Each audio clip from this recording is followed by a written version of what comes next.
Chapter 35. Genealoger. When I woke up, my mother promptly released my hand, not making eye contact. "Couldn't make it work," she murmured. I felt sorry for her. A little. I didn't care if she wanted to watch my dreams, but it obviously mattered to her that she no longer could. Sometime overnight, she'd taken back the jewelry she'd tossed me during the previous day's fight. She was wearing her rings, her bracelet, and her locket with my father's wedding ring strung onto the chain. Rosalie and Emmett were nearby, with 3 packed bags waiting for me. "Morning, early bird," said Emmett. "All set?" "We have enough time before the flight for you to hunt if you like," Rosalie said. "Or we can stop and get you something on the way." I didn't feel like trying to kill anything while I had an injury, and I'd gotten more used to human food over the past month and a half.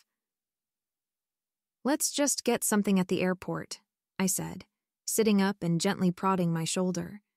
It was tender, but as long as I didn't crazily windmill my arms, I thought it would be all better by the evening. I looked at Jake. He was still fast asleep. I smoothed his hair again and sent him a summary of where I was going and why, so he wouldn't be confused when he woke up with no one but my mother nearby. He didn't stir, but I assumed it would be there for him to remember when he woke up and wondered where I was. I followed Rosalie and Emmett out of the mountain range to where they'd parked a car. I didn't know if it was hers or one of the Denali's, but I hadn't seen it before. She drove, and the pair of them engaged me in gentle conversation about how each of us had spent the 5 years following my disappearance, as Rosalie kept calling it. I had a hard time thinking of myself as having disappeared. I had Rosalie's memories up until the day she'd been to Volterra, to retrieve Ilario from his sickbed. Dmitri had noticed her, invited her to the compound for a brief visit, and conducted her to Aro, who read her, all in the time it took the hospital to deem Ilario ready to travel. The Volturi had let her go without incident or subtext-laden conversation, although Aro had pressed a jeweled hair clip on her. It was a fairly routine check, which left me with recollections of most of my aunt's life, and through her eyes, a majority of Emmett's too. Emmett found this fascinating. He kept asking me for numbers of various memory types. How many times did I remember getting married? How many first-hand perspectives did I have on the fall of Rome? How many authentic Sanskrit accents could I do? How many books I now had memorized? How many instruments could I now play if I got my hands on them? I couldn't answer most questions like that without at least a few hours to look for the answers. Lots. I tended to answer each such question, or sometimes several, followed by a few examples, which he seemed to find just as satisfactory as a numerical answer. Rosalie wanted me to settle a long-running argument between her and her husband about whether or not she had in fact seen Elvis in a department store in 1960. She'd told Emmett she had, but he was skeptical, and on inspection I was pretty sure he was right. "It did look like him," I said when Rosalie pouted at this pronouncement, "but I think Elvis was across the country at the time, so it was probably just someone else." Rosalie did not ask me to arbitrate any other disagreements, and subsequently only wanted to hear things I knew from the memories of an ill-fated race car factory employee Aero had once eaten. By the time we arrived at the airport, Rosalie had a lot of outdated corporate espionage on Lamborghini. We got onto our airplane with little fuss, after stopping to buy me several sandwiches and bags of snack food. I nibbled through these absent-mindedly between my turns in our ongoing conversation, which had begun to revolve around art history and how unbelievably cute it was that I remembered a lot of it. Rosalie teased tangles out of my hair. Emmett informed me that I'd been loaned some of Kate's clothes, again, which were in the suitcase they'd packed for me. "Do either of you actually know how to go about looking up Alice?" I asked during a lull in the conversation. "Don't you have lots of memories of how to find stuff like this?" teased Emmett. "Elspeth, genealoger extraordinaire." "I have too many," I said. "From all over the world, over thousands of years of history. I could probably pick out the ones that will most likely be applicable to 2011 Biloxi if I thought about it all day. But it would be easier if one of you had an idea of what to do." Well, first I think we should see if the hospital is still there, said Rosalie briskly. I can find the building, I said. Or if it's gone, the place where it was. Then, if it's still a hospital, said Emmett. We talk or intimidate or sneak or trick our way into their records, but they probably don't have 90-year-old patient lists with convenient next-of-kin listings. Then why go there at all? I asked. If they probably don't have records, I mean. If it does have records, that's the obvious place to find what we're looking for. If it doesn't, then we need to find a genealogical library, or church records, or talk to people in a nursing home who might have known the family or something like that. How well do you know your way around Biloxi, Elspeth? Rosalie asked. Modern Biloxi? Not at all. And even in 1920, James didn't explore much, I said. So we'll need to consult someone for directions to places like that anyway. And may as well try asking at the hospital, if it's a hospital, said Rosalie. The nursing homes in particular, they could probably tell us how to find. That makes sense, I said. You can do your honesty voice claiming Alice is your aunt, right? Asked Emmett. She's not too alienated or too non-biological or anything? Honesty voice, is that what you call it? I asked. Yeah, I can, but I think I look too young to have an aunt who was born 111 years ago. And we also don't know for sure if she had any siblings or was ever married before. And if she didn't and wasn't, she couldn't have a niece of any age. Genealogy is a fuzzy business, Rosalie said. You can say that you're pretty sure she's your aunt, and let people assume you mean great-aunt or great-great-aunt. It's possible she was an only child, but not very likely. And given the timescale we're looking at here, no one is likely to call you on it. Emmett looked between me and Rosalie speculatively and said, I think we'll say you're our niece, Elspeth, on Rose's side, and that Alice is Rose's great-aunt and your great-great-aunt. Me? Why not you? Rosalie asked. You've got the dark hair. Alice is a teeny person who probably had a teeny family, and I'm not even slightly teeny, said Emmett. Besides, for all anybody knows, you could die. I do not, said Rosalie grumpily. I know you don't, laughed Emmett, placating her with a peck on the cheek, and we continued hammering out the details of how we'd present ourselves in trying to justify our interest in Alice's background. The plane landed. Rosalie bought a car. I've had my eye on this model for a while. There's no place to put it after we're done with it, but I know a charity with an arm in Nashville that'll take it, and then I can get another one later, she said, sounding vaguely disdainful of rented cars in general. And I slept through the drive. By the time I woke up, we were in a hotel. Or rather, Rosalie and I were in a hotel, and Emmett was already out and about learning his way around town. Couldn't you have been nocturnal? Sighed Rosalie, looking out at the brief remaining darkness that was letting her mate go out and about sans elaborate disguise. Our sleep schedules are pretty random, I think, I said. Nomi is outright nocturnal. Cody gets up and goes to sleep a couple hours before me. Isul can stay up later than I can. And Nahuel gets up at noon every day. How do you know? Rosalie asked, tilting her head and looking amused. I met Cody in person, and my parents kept Nahuel talking about how the species works for a while they were trying to figure out whether they could have me or not, I replied, unsure why this would be amusing. Oh, said Rosalie. I thought you would make a confused face and not know how you knew that. Why would I do that? I asked. Rosalie pursed her lips in thought and said, How many grandchildren does Yoham have? 4, unless Nahuel has... Wait. I scrunched my eyebrows together, wondering where the extra 3 came from, and Rosalie laughed, giving me a careful hug that avoided my shoulder even though it had no remaining signs of injury. Huh?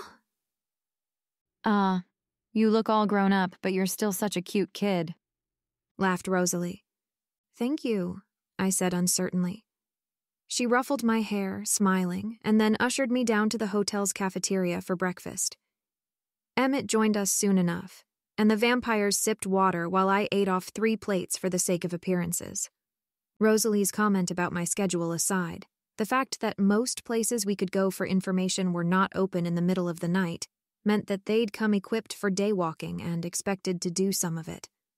By the time I finished eating, there were enough clouds that they didn't need coverage even outside the car. But they did stash their sweaters and gloves and hats in the trunk, while I directed us to the lot that had held Alice's sanitarium. It was not a sanitarium anymore, and the building hadn't even been converted. It had been knocked down entirely, and the area now appeared to be part of a trailer park. Well, that's disappointing, remarked Emmett. I participated very little in the rest of the hunt. I recited facts and shared memories when my aunt and uncle asked me, and I followed them around when they left the car to cast my precognition shadow over our activities. But mostly I fretted about Jake and tried to distract myself from unproductive worry by processing recollections of interesting events. Rosalie and Emmett didn't seem to mind my disengagement. Emmett remarked, in a voice he might have thought too low for me to hear, that while the research project wasn't as good as getting to pulverize some Volturi, it was better than milling around Denali waiting for someone to have an idea, or for the guard to get around to wiping them out. Rosalie flipped through stacks of compiled genealogical data at the library with a sourly envious expression on her face, doubtless looking at all the arrows pointing from parents to their broods of children and wishing for the millionth time to trade what Carlyle had given her for never having needed it in the first place. This lady seems to have been so popular that all 3 of her sons and 2 of her daughters named one of their girls Mary Alice after her, she muttered. That must have been a confusing family to belong to. I bet it was a family joke or something after the first couple. No wonder some of them would have gone by middle name and our Alice would have woken up forgetting her first name. Only that means we have 3 Mary Alice Brandons to sort through. No, it's 4. This one married a fellow adopted by another branch of the Brandon family and got the surname that way. I remembered that I was, sort of, named after my mother and my biological paternal grandmother. Bored anyway, I looked through what I'd been blasted with about the latter. I had a handful of memories about her, moth-eaten, paper-thin impressions that had survived her son's turning, and a few vivid hours from Carlyle. My father remembered his mother as a pleasant background fact about the world he'd lived in until age 17. She cooked, she scolded him when he misbehaved, she dispensed suitably embarrassing hugs in front of even more vaguely remembered friends. She fretted about his intention to join the army as soon as he was able and fight in World War I. Then they both came down with the Spanish flu and rendered that plan moot. That was how Carlyle had encountered my father in the first place. Mrs. Mason is hurting her chances, trying to nurse her son. I thought he would go quickly, like his father, Edward Mason Sr., who I never saw wake. But no, she's up and at the boy's side, looking after him through her own illness. Whenever I happen by that part of the vast grid of beds, makeshift and otherwise, I start spending more time in that corner, trying to attend to her son so she won't feel she needs to. I become a little less careful about hiding my speed, a little more willing to stay through the times I should pretend to be sleeping when I think it will pass without notice. There are many other things for my colleagues to pay attention to than my late hours and rapid work, and the patients are generally too delirious to notice, or be believed if they do.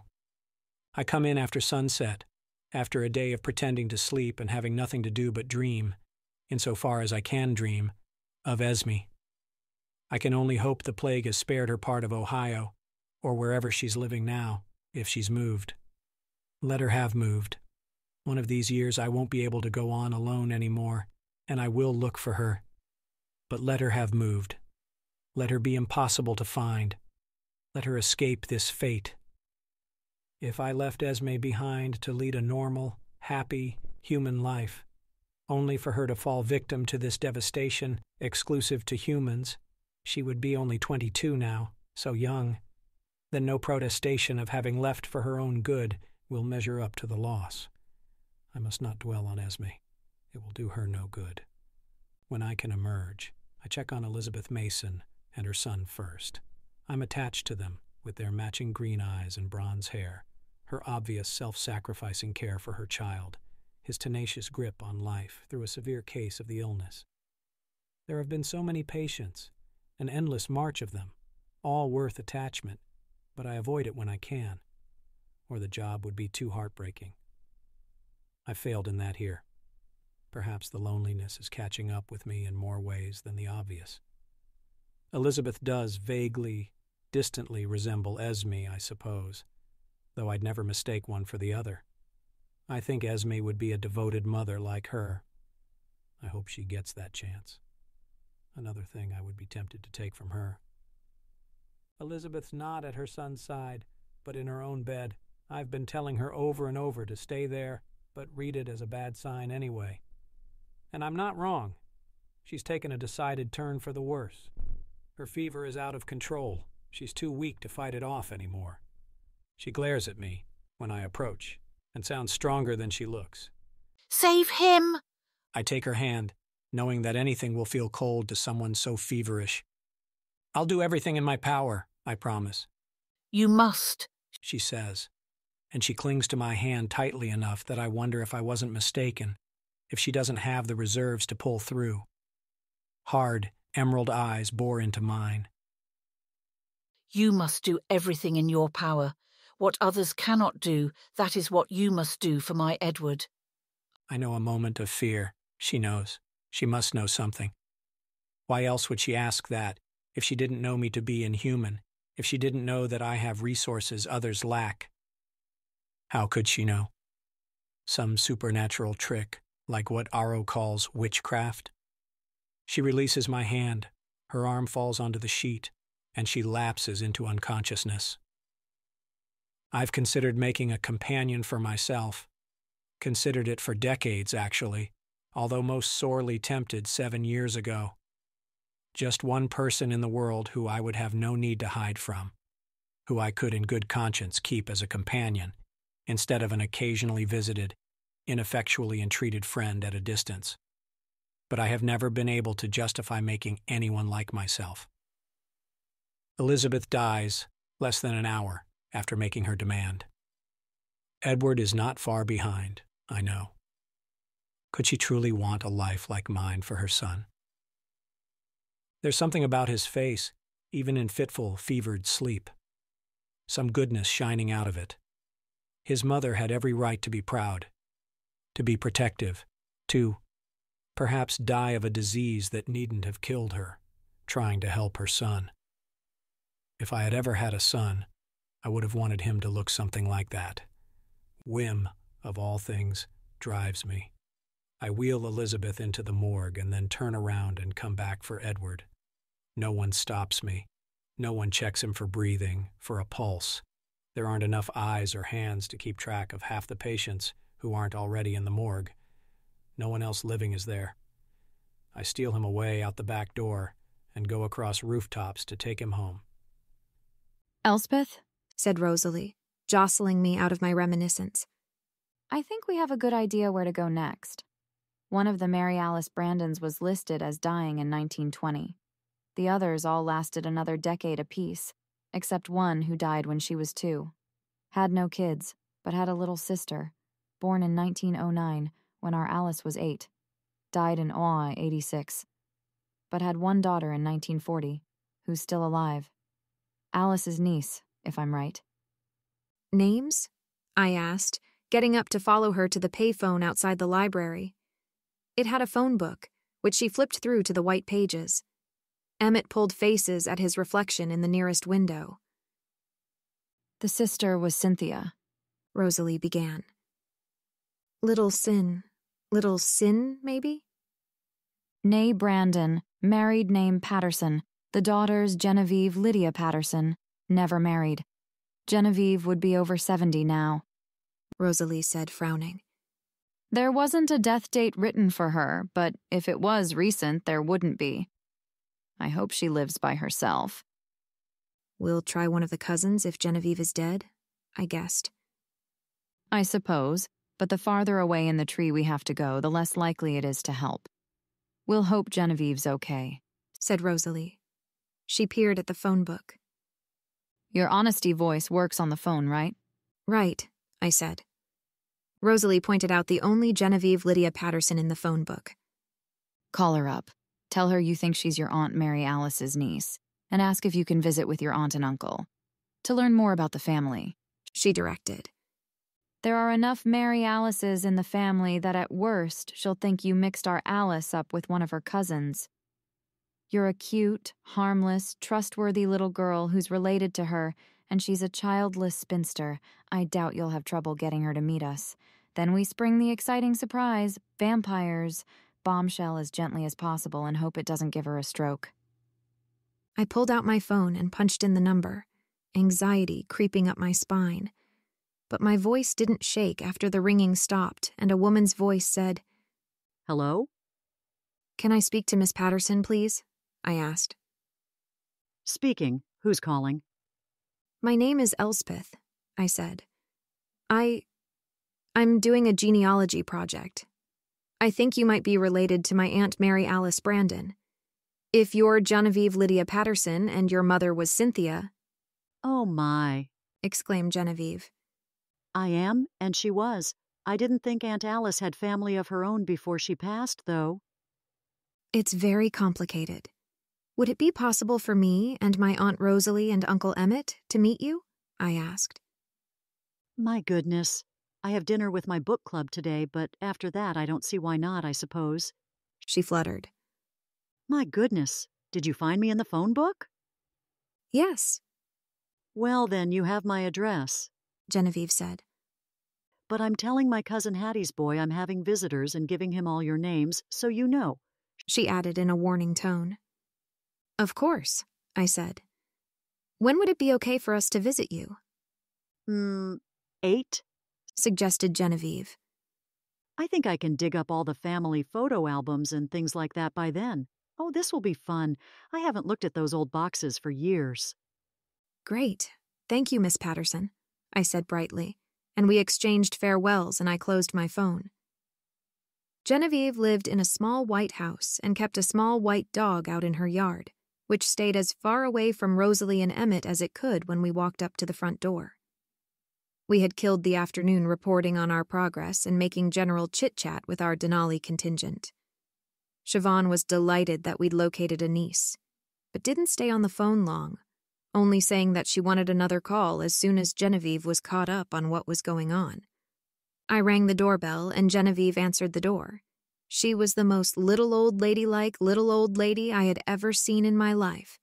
5 feet tall, wispy snow-white hair, a face covered in smile wrinkles, and a spindly, scrunched frame. She seemed able enough, though, ushering us in with enthusiastic gestures and shutting the door behind us. Her eyes lingered a bit on Rosalie. You look like you could use some sleep, Mrs. She trailed off, waiting for a last name. Hale, supplied Rosalie. And you too, Mr. Hale, said Genevieve, assuming that they'd share a last name based on their introduction as my aunt and uncle. And you'll be Elspeth, I suppose? Yes, I said. But I didn't tell you the entire truth about why we're here. You see, we do think you're my Aunt Alice's niece. I looked at the family Bible, mused Genevieve. And I just don't know how that can be, although I imagine you could be some sort of family. The Bible has Mary Alice in there, and if they left her in when she was sent off to die in a mental hospital, I don't think they're hiding any other siblings, are they? How else would I be your aunt's niece? Alice didn't die, I said carefully, leaning hard on my magic, and Genevieve's eyes went wide. She was released from the hospital by someone who worked there, but didn't know where she'd come from, or how to get home. She was eventually adopted by another family. Aunt Rosalie's parents. That's how she's my aunt. Me oh my, said Genevieve after a silence. That's quite a story.